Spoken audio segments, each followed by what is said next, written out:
Good evening and welcome to the Town of Rockland's Board of Selectmen meeting for Tuesday, April 16, 2024. Please stand and join us for a salute to the flag. Chief Cioli, can you start us off? To the republic for which it stands, one nation, under God, indivisible, with liberty and justice for all. Thank you. Please be advised that this open meeting is being broadcast live and recorded for playback by WRPS at youtube.com/WRPS Rockland. Please go to WRPSRockland.com for further information. First on the agenda, community announcements, annual town meeting, Monday, May 6th. Doug? Thanks, Mike. Just to repeat what you just said, and for a reminder to the community, annual town meeting, Monday, May 6th at 7 p.m. at the Rockland High School Auditorium. And I just want to encourage all voters to attend the meeting, even if it's your first town meeting. Every registered voter is eligible to vote, and even if you're a non-voter, it's still an open town meeting. You can attend and listen and sit in the non-voter section. It's a normal town meeting warrant where we have the budget and various capital articles, and then in particular this year, what's going to be of interest to folks is an update to the town charter and a number of zoning bylaw amendments, including the MBTA community zoning. So just want to encourage everyone to come out and attend town meeting on Monday, May 6th. And then the second item, there's a large hockey tournament up at the Lovell Arena, which I had mentioned to you folks earlier. We do have a representative from the organization who'd like to give a very brief overview of that and an invitation to you as well. So I'm going to tee something up on the computer while she runs up to the mic. Yeah, if you'll just jump over to the table there and just introduce yourself. Okay, thank you.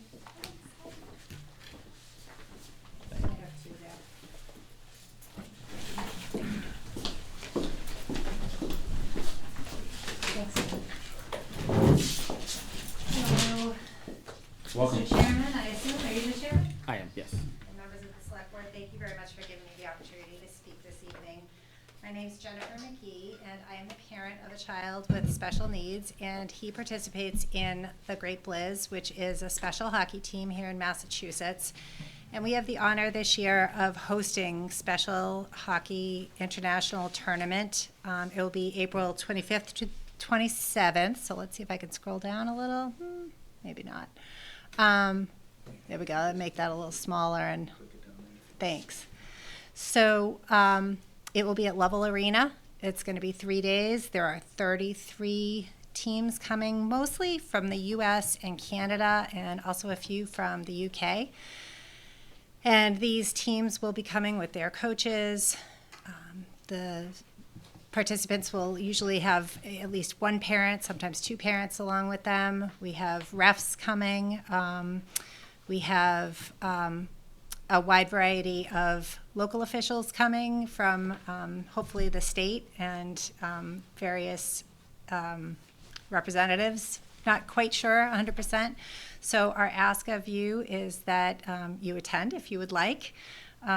We also are creating a virtual program book, and we would love a welcome letter from the town of Rockland so that the participants know that Rockland is supporting them and is open to this. And if you have any other traditions, like a key to the town or providing a proclamation, anything like that, we'd love to have you come and present that. The opening ceremonies are on Thursday morning, the 25th at 8 a.m. So I know a lot of times people have day jobs too, so that might not be feasible, but we'd work around your schedule if you wanted to do something at another point during the 3 days. So does anyone have any questions? Any questions or comments from the board? Excuse me, I actually have a good friend who's involved with this as well, from Rockland, and I'm excited for all of your teams, and I know the Lovell Arena rink is a beautiful facility, so it should be a great weekend. Yeah, it's going to be a lot of fun. I know that we can all discuss, but I'm happy to attend as well. Oh, great, thank you. Yeah, I'm definitely planning to attend. At least one of the days anyway, probably Thursday morning. Okay. And yeah, we're ecstatic that you guys chose Rockland to hold this tournament. This is great. I was really excited when Doug first mentioned it to us. So Excellent. Anybody else? Thank you. So And I'll thank you. also just mention that I'm working with your chief of police and hopefully the fire department if they need us at all with any other coordination of logistics. So thank you for your help. Perfect. Thank you much. Appreciate All right. it. Thank you. Thank you.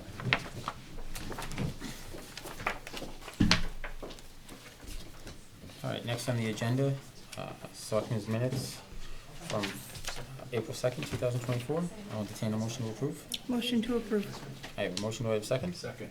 Motion and a second, all those in favor? That's unanimous, thank you. Next on the agenda, under new business, County Commissioner's presentation of American Rescue Plan Act ARPA grant awards.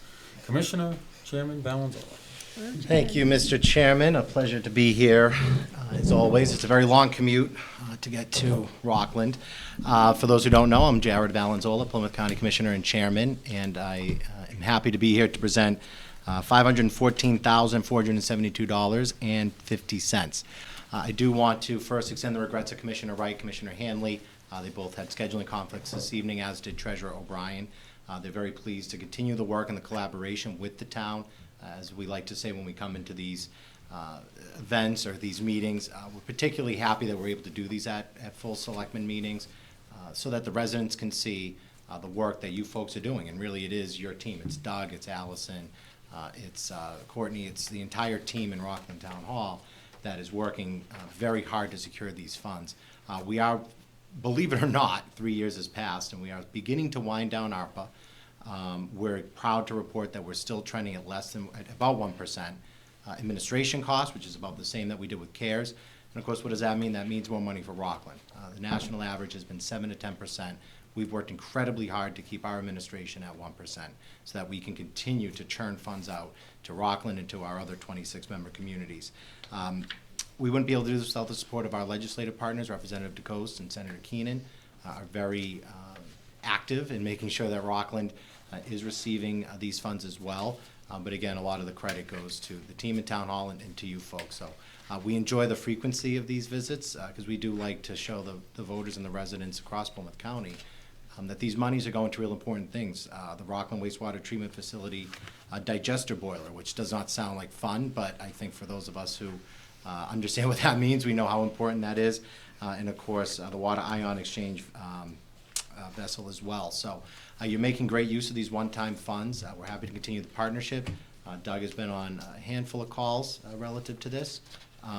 We are going to begin working with communities that may not meet their cap, which means we'll then be able to start reallocating some funds towards other uses in other communities. So we made a pledge. We're not going to return a single penny to the federal government. We're going to maintain that pledge as best as we can. And again, so many folks across the county, but particularly in Rockland, have been good at communicating that. So I joked before the meeting started, I would be brief because I am flying solo. So that is all I have, Mr. Chairman. And I don't know if anybody has any questions. If not, the obligatory picture would be. Anybody have any questions, comments? So this is it. This is the end of the Rockland allotment. Or will we be back again? No, to we give us more money? still have more. I'm just trying to get him to say he'll come back to give us more money. I will come back and give you more money. Yeah, we're happy to come back. Even if it's $1, we'll be back to give it to you. No, that's our commitment. And like I said, Rockland, you know, as well as a handful of communities, but Rockland particularly has done an excellent job of leveraging both CARES and ARPA. And again, that's a testament to your leadership and to the leadership you have in Town Hall. We can't make this program work without you folks, really. And we've always appreciated the opportunity to come before your boards and be able to just give a quick update on where we are with it. So we decided in the back before we came out that you would present the check to Vice Chair Needham tonight. Sure. So All right. Tiffany, by all means. So you drew straws and she got the short one. I just kind of said it. I just said, Tiffany, you're getting the picture tonight. I was just gonna say that. All right. This is the big one. Now the problem is I don't have my photographer. Oh. Allison, thanks for volunteering. You can take a selfie now. Wow. Delegating tonight, All right, big I'll time. do that. I saw her. We made eye contact. She made a mistake. All right. Oh, we should stand up, guys. We're in the picture as well. It's only $500,000. So Look at that, everybody's in. Perfect. All right, one more. All right, I just took a bunch. Perfect. Thank you very much. All right. And the real checks were given to Doug, so those are in hand. And that's it. Thank you very much. Thank you, Thank you, Chairman Jared. Valenzola. Thank Appreciate your you. time.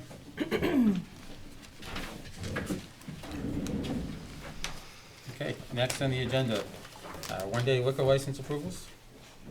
Recreation Department, open air markets. Allison, That's me.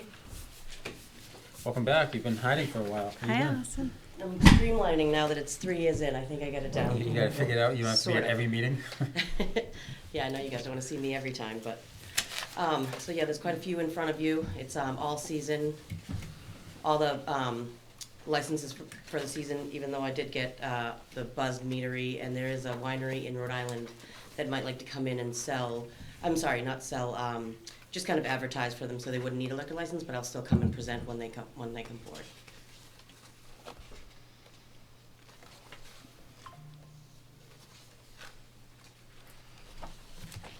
Okay, anybody have any questions, comments for Allison? Looks like a great lineup. Yeah, so we just because we've had such a easy go down there, we haven't had any issues, thank God. Thanks to the community. It's also an early event, so we figured we'd spread out the love and reach out to a lot of the local breweries that are trying to get their names out more. The ones that are I wouldn't say they're less established, but they're the ones that are do more outdoor events. So we have 2 per market. Except for one, there's the one right before school starts that we usually get a little bit low numbers. I wouldn't say low, I mean, we're still probably in the 500 to 800 amount of people, but we only have one that day. So I think the first one is Stellwagen and 10th District. Second one is Brockton Beer Company and Break Rock, which is a new one. I think they're in Quincy. And Sassy Girl Cocktails, don't be mistaken by the name. She's a mobile bar woman. She's you might know her, Juvie. She runs the South Shore Children's Museum, and she's all across the philanthropy community. So she does. She is a mobile bartender, and she does Seaport. But it's with small kids, it's getting a little far. So she's going to come and hang out with us, and do cocktails with more wine type stuff, spritzers and mocktails. Very good. Anybody else have any questions or comments? Okay, seeing none, I'll entertain a motion to approve all the vendors for all the dates. Motion to approve. I have a motion and a second. Second. Motion and a second. All those in favor? That's unanimous. Thank you, Allison. Thank you. Next on the agenda, fourth floor artists. Mr. Rosa. Good evening, Select Board. Thank you for hearing me tonight. Mr. Rosa, how are you? The new town planner, Allison, she reached out probably a month and a half, 2 months ago when the MBTA zoning kind of came into play, and she wanted to do a community outreach at the Sandpaper Factory in our gallery. Came down to a lot of the by right uses that are proposed fit for us artists, and we were very excited about it. So that's why I'm here this Friday, 6 o'clock. Come down to the Sandpaper Factory and hear about it. That's really what it comes down to. Anybody have any questions, comments? Okay, I'll entertain a motion to approve for the fourth floor artists on April 19, 2024. Motion to approve. I have a motion, do I have a second? Motion and a second, all those in favor? You're all set? Thank you, Select Board. Always a pleasure. Don't go too far, I'm not going, that's right. All right. Okay. but you can move. No, 'Cause I okay. think we got somebody else coming up. Next on the agenda, Trinity Episcopal Church.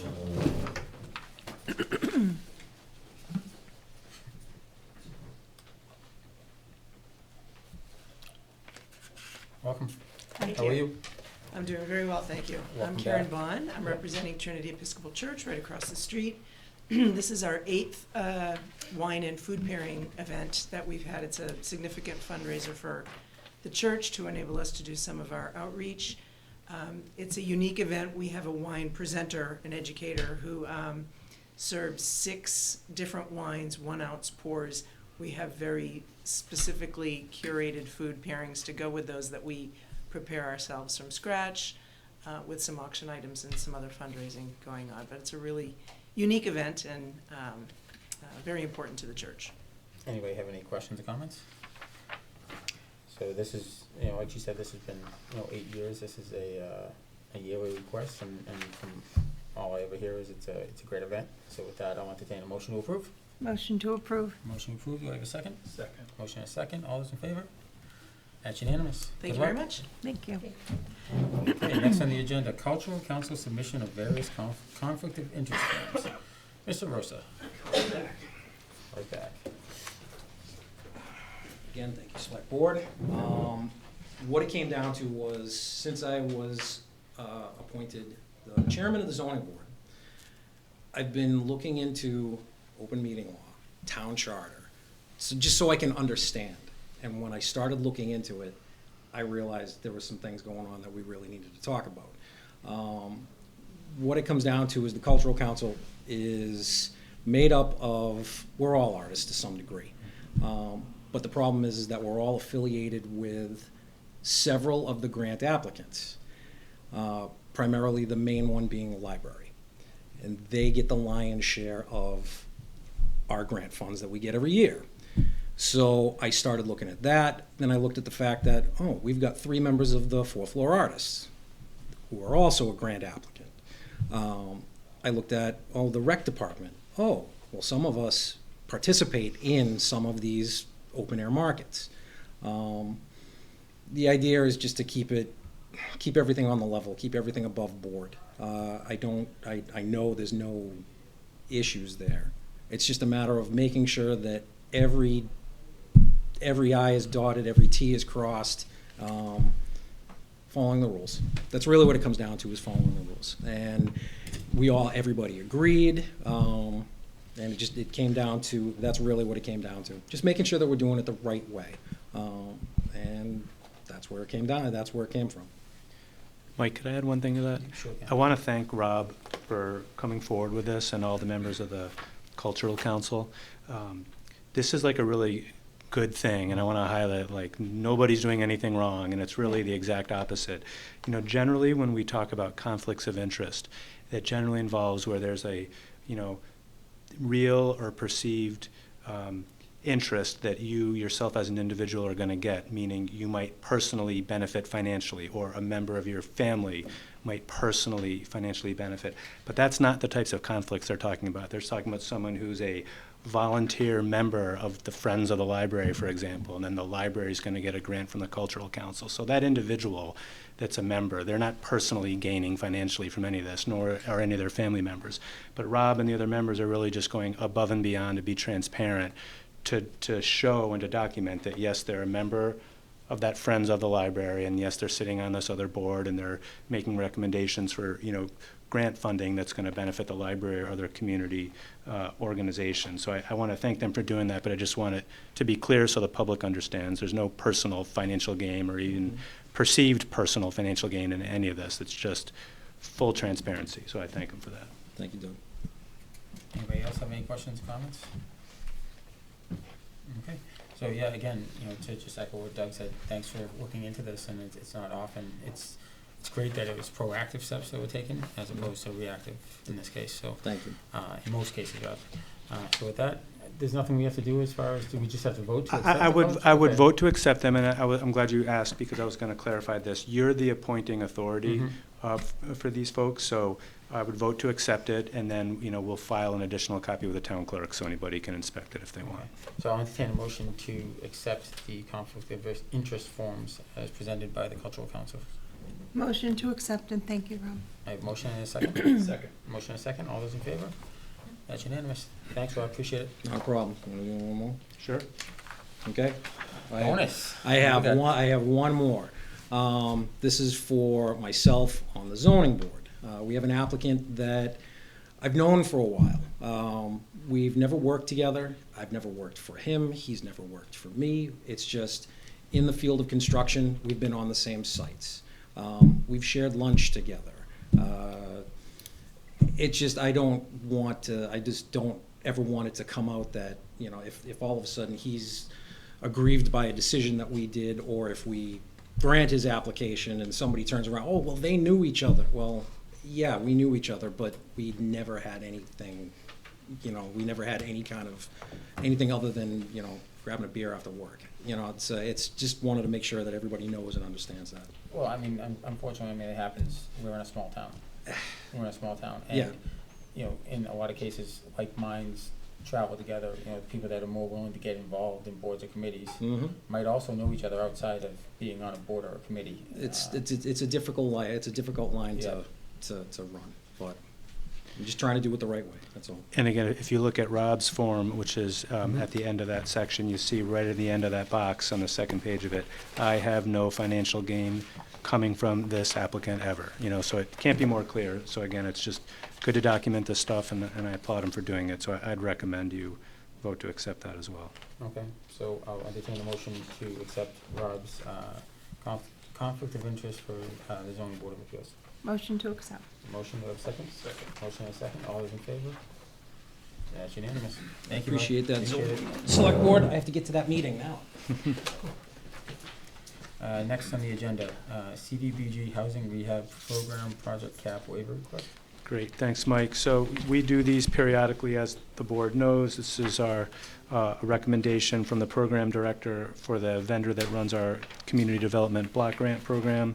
And again, this program and these projects are really critical to protect the health and safety of vulnerable people in our town.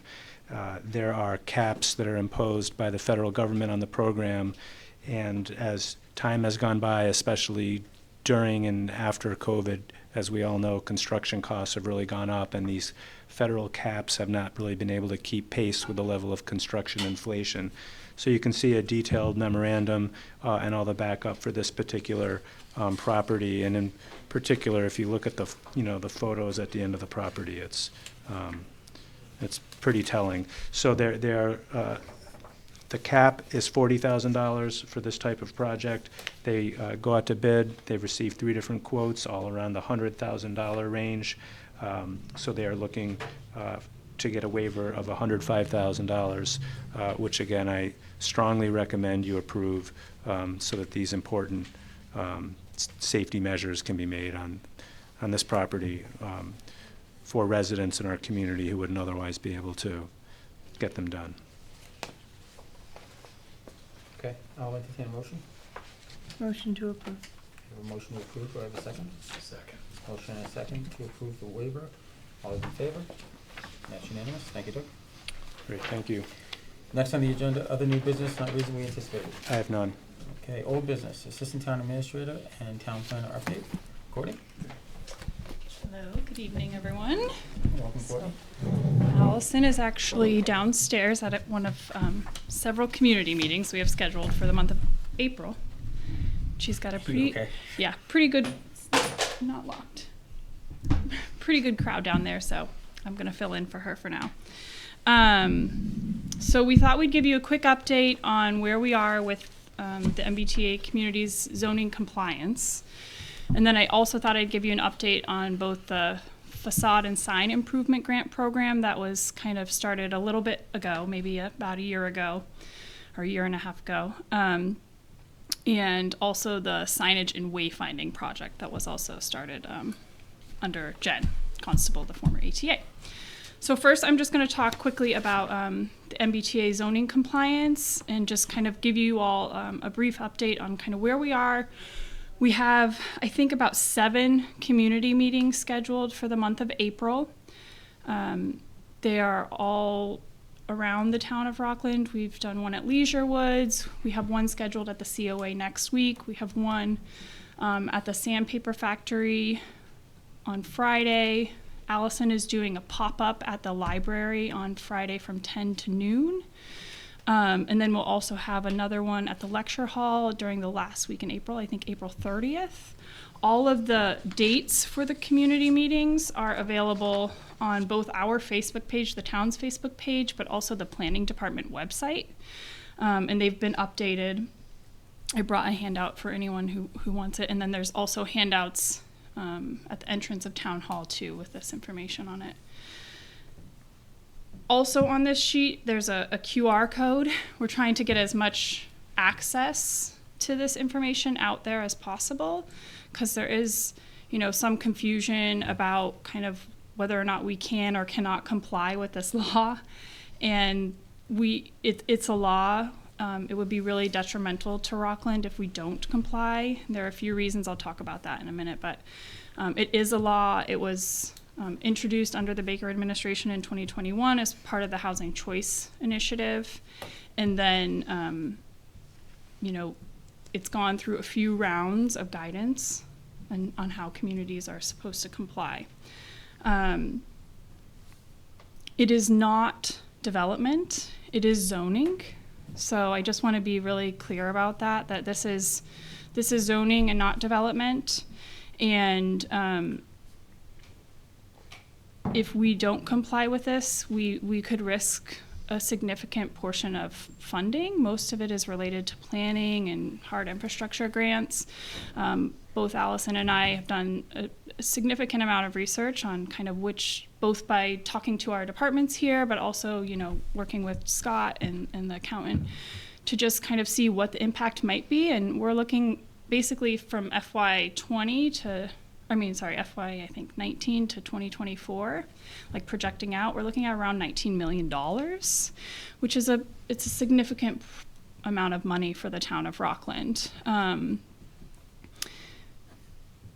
This is, I know, a contentious issue for residents, and nobody really wants to be forced to do anything, but I think that it's in the best interest of Rockland and Rockland residents to become compliant with this. So we've put a good amount of work into this prior to both Allison and I joining. We did a lot of modeling with MAPC and our consultant, worked with the planning board to get buy-in. We looked at a few different options to see what would comply with the model that the state is requiring us to use, and ultimately ended up with a district that's up by the Park and Ride.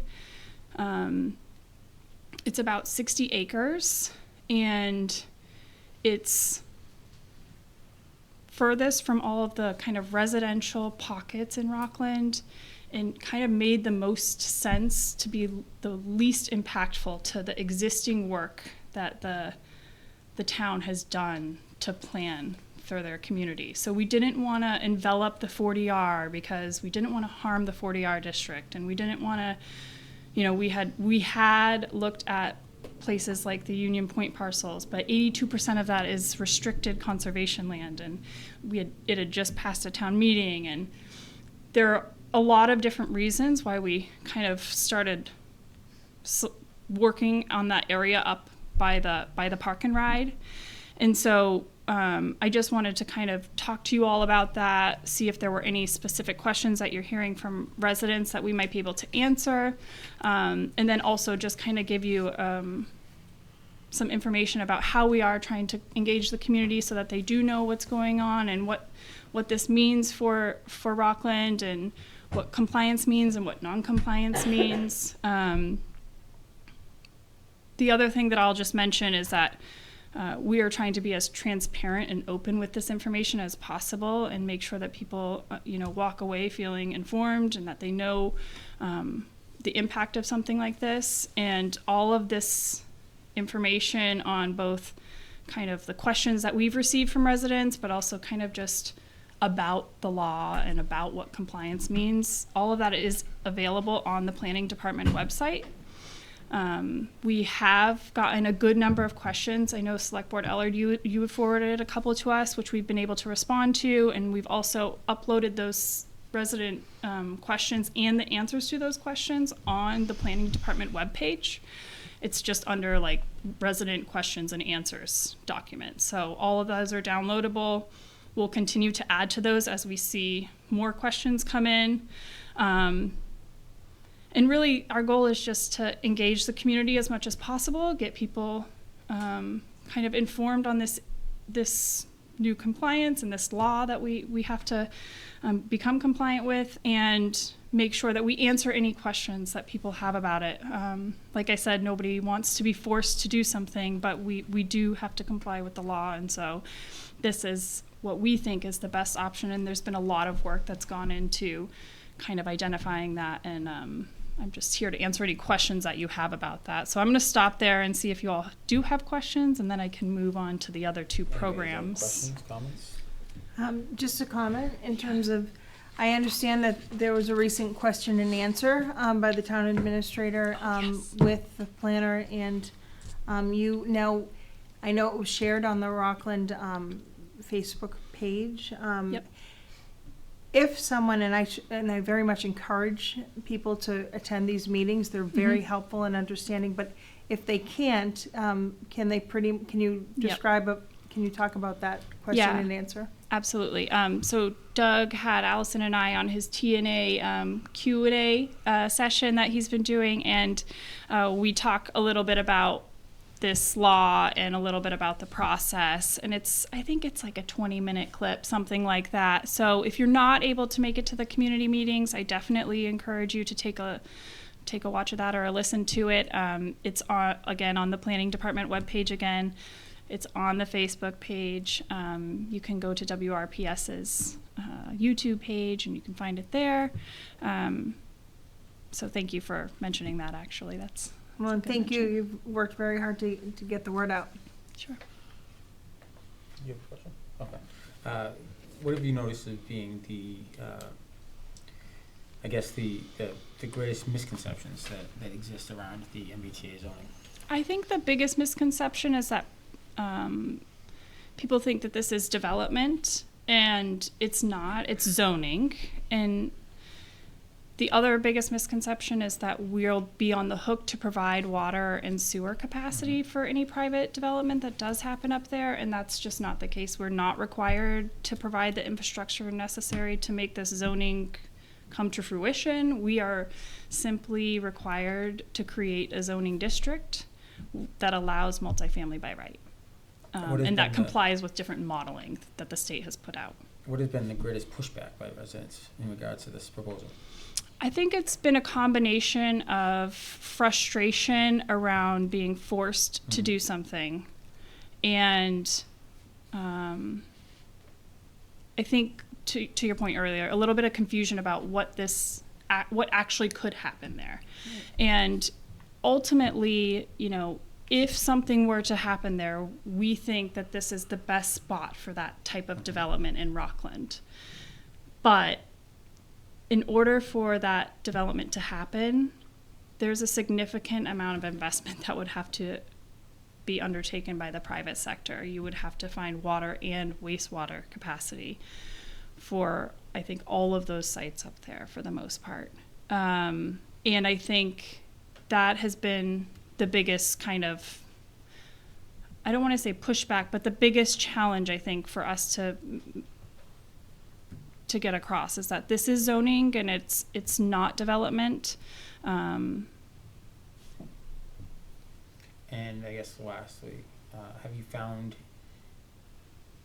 at the end of the presentation that the residents have a better understanding of it, and that they're coming away, regardless of the fact that they still may be frustrated with the whole process, they're coming away with as a more informed voter for town meeting that understands what this is, and that could go through pretty smoothly? Yeah, I actually have been feeling pretty good about our community meetings. We've had really good conversations with a lot of the residents that have attended. The first meeting we had, maybe 12 people. I'd like to see a few more people out kind of learning about this and getting a little bit more engaged, but we had about 10 at the first one. We had, a smaller group, but an engaged group at the second one, and at Leisure Woods, we probably had around 30 people. They've all been really good conversations, and a really good opportunity also for Allison and I to meet with residents and to hear other things that are on their mind and other things that they'd like to see in the community. And just been an opportunity for us to kind of get to know people a little bit more and make sure that they know, we're working for you all. We're working for the residents of Rockland to make sure that because we have to be compliant, that we do this in the best place for Rockland, and that we do it in a way that's thoughtful for Rockland in the future. So I've found them to be helpful, and I do think that residents are walking away from them feeling more informed and feeling like they, have a better understanding of what this law is and what it means for the town of Rockland. Okay, perfect. On to sign and facade. Okay, awesome. I'm going to switch gears. All right. So there's two programs I'm going to talk about, and they kind of have a lot of the same words in them, so bear with me. The first is the Facade and Sign Improvement Program, which was initiated through a planning grant. And the goal of it was to kind of breathe some additional life into this Union Street corridor, which, you all have put a lot of work into with the 40R district, the D-Rod. And the goal is to incentivize businesses and building owners in the corridor to make some sign and facade improvements to draw and attract some additional foot traffic into the area, to beautify it, to make it a more walkable, robust kind of area in town. And so we're, I would say, like 80% to the point where we'll launch this kind of on the website, hopefully by the end of April. And there will be a formal application process. There will be, certain criteria that are allowable through the grant program. It will be a grant program. And as I mentioned, the funding to kind of initiate this was through an EEA planning grant.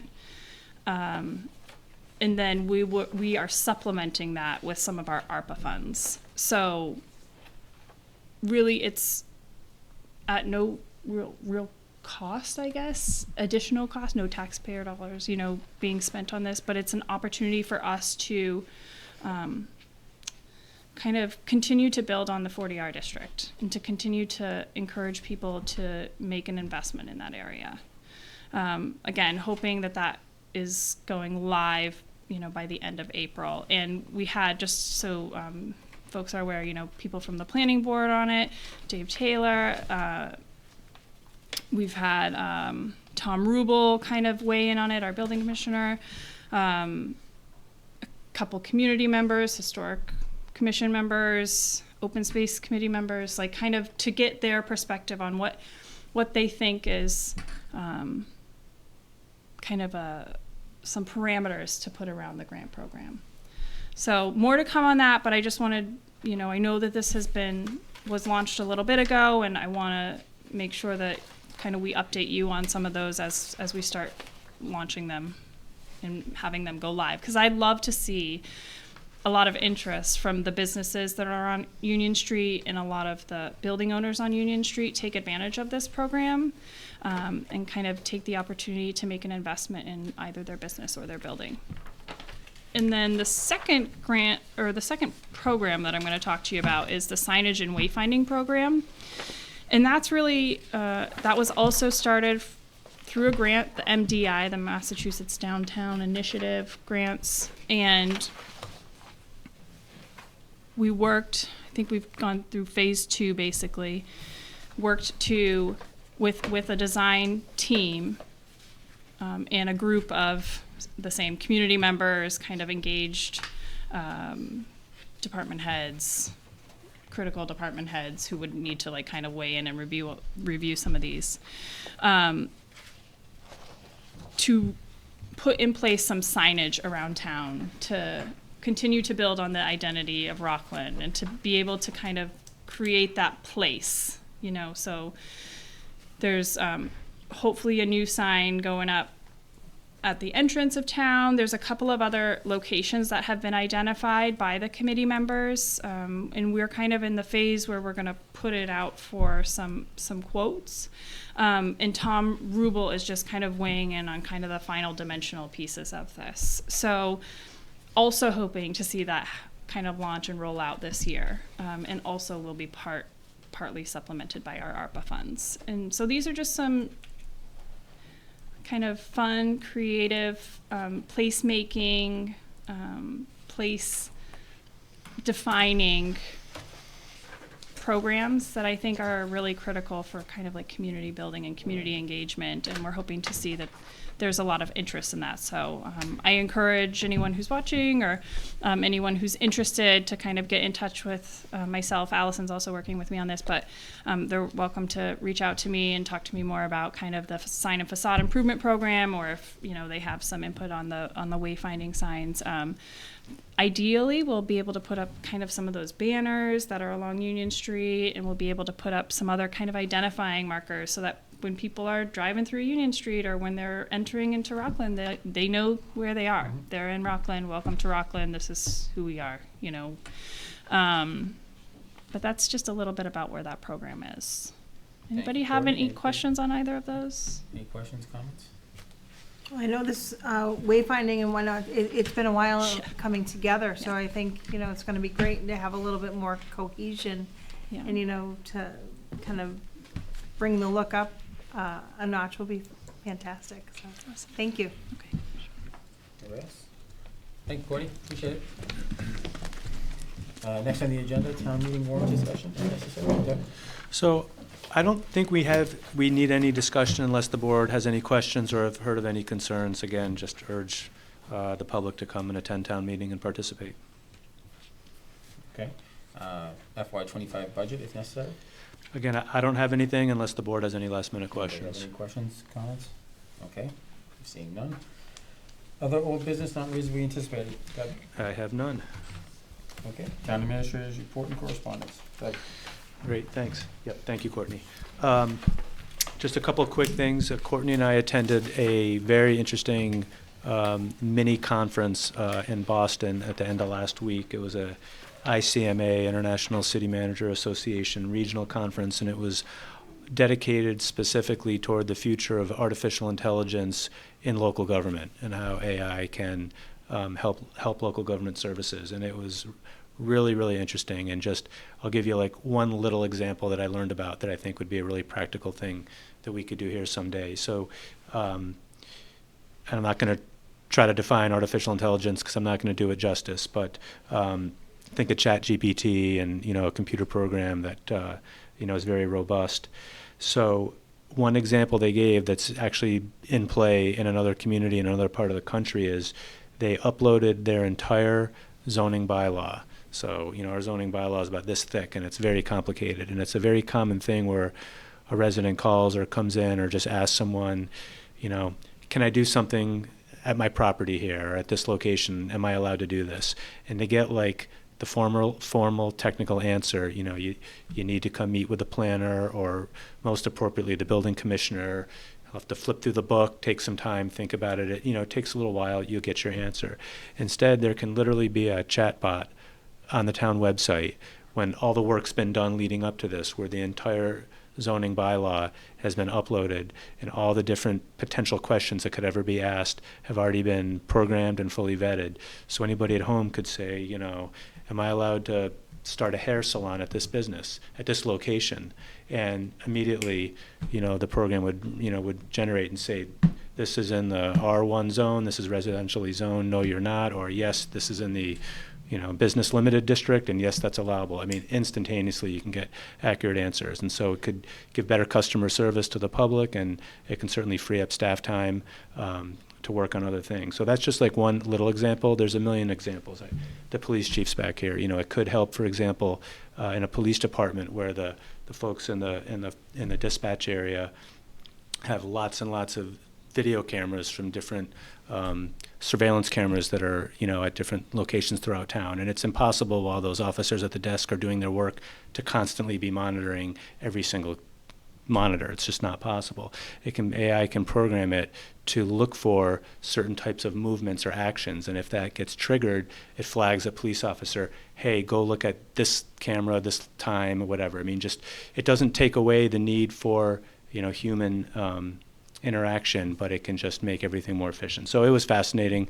I'm sure we'll have much more in the future, to talk about it as costs come down and things get rolled out more. So I just wanted to briefly mention that. We already talked about the WRPS interview that we did with Courtney and Allison. Tiffany brought that up. So I think I got some good feedback thus far. Next, our annual town report is published. It's online on our town website. Hard copies are at all our town buildings. I want to thank Sue Ide, as I do every year. She does a fantastic job putting this together, really without any supervision at all. So I want to thank her for her efforts. And in particular, if you haven't seen it already, I think it's kind of exciting because we put both on the front cover and back cover photos of the new Phelps Elementary School, which I think was really fitting given the size and scale of that project. Next, the police chief has lifted the parking ban, so as evidenced by our 65-degree weather the other day, I think we are now in the clear. And then lastly, I conducted 2 rounds of interviews for the HR director position, and I made a conditional offer to the person that I think will best meet the town's needs. I say conditional just because there's, the mandatory background checks and, criminal records checks, things like that, which I'm sure will be fine. So maybe not at the May 6th meeting, but, maybe the second meeting in May we'll be able to talk about that more publicly. But I feel very good about where we're at right now in that process. And that's all I have. Thank you, Doug. Selectmen's comments and opinions expressed by individual members do not necessarily reflect the views of the Board of Selectmen and are the opinions and comments of only the individual member. Select Person Edward? Town meeting, please show up, educate yourself as much as you can ahead of time. As previously mentioned, there's a couple of different taped interviews, there's different sessions where you can learn about the MBTA vote or about the charter. So read up on what's in the warrant, what's in the budgets. This is where you make the decisions about all of this. Well, our job's done. We put it in the warrant. Now it's up to you to make the decisions for how everything happens. So, but the best way to do that is to be as educated as possible. So, and that's it. Thank you, John. Select Person Shortall?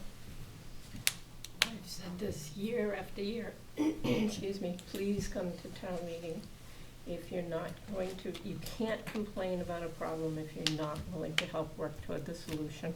And the best way to work toward the solution is to go to town meeting. Thank you, Donna. Vice Chairman Needham? First, I would like to thank the town of Rockland this past Saturday in the election. I now have another 3 years of serving on the select board, which I'm very much looking forward to. So tough race you had this year. Super tough.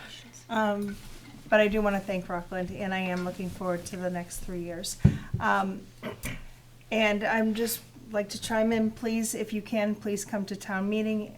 And at the same time, John, you said it perfectly. There are many resources to learn more, and please educate yourself as much as you can. Thank you, Tiffany. So I don't have much. I was going to start off by congratulating Tiffany for winning re-election, despite the fact that I joked that she was unopposed. It is still important that the residents recognize the work that she's doing, and they did come out, not in crazy amounts of numbers, but in enough that you secured the victory without any kind of conflict or any kind of issues. Second, I just want to touch on something. We had 13 open seats. We had 12 people that ran, one person for every seat, and one seat that had nobody running for it, which, as somebody that spent a lot of my life volunteering my time to be on boards and committees, and for a lot of you guys as well, it's disappointing just to see the lack of people joining in and trying to become involved. It got to the point that even in one of the races where there was nobody that was running for a position, a write-in candidate won on a 3-person board who happens to be the mother of another person that's on the board. So, it's obviously, it's legal. It screams a lot of conflict of interest and potential for open meeting law violations, but it also shows that people aren't really paying attention, that they were able to allow that to happen, that they would go in and vote for somebody's mother knowing that they're joining the board that their son's on, and there's 3 people on that board. So ultimately, this family is deciding the fate of the direction of that entire department, which it could work out well, but you'd like to get more opinions into the discussion anyway. I think anyway. And last but not least, I want to congratulate all the runners of the Boston Marathon, but most importantly for Rockland, Jackie Barati of Players. She completed the Boston Marathon. So for all the runners, congratulations. And I'll entertain a motion to adjourn into executive session, not to reconvene, for the purpose of per Mass General Law, Chapter 30A, Section 21A6, to consider the purchase, exchange, lease, or value of real property if the chair declares that an open meeting may have a detrimental effect on the negotiating position of the public body. 406 VFW Drive, Rockland. Motion to adjourn and motion to enter into executive I have a session. motion. Do I have a second? Second. All those in favor, roll call vote. Selectperson Howard? Yes. Selectperson Shortall? Yes. Vice Chair Needham? Yes, And myself. Thank you, everyone. Have a great night. thank you, good night.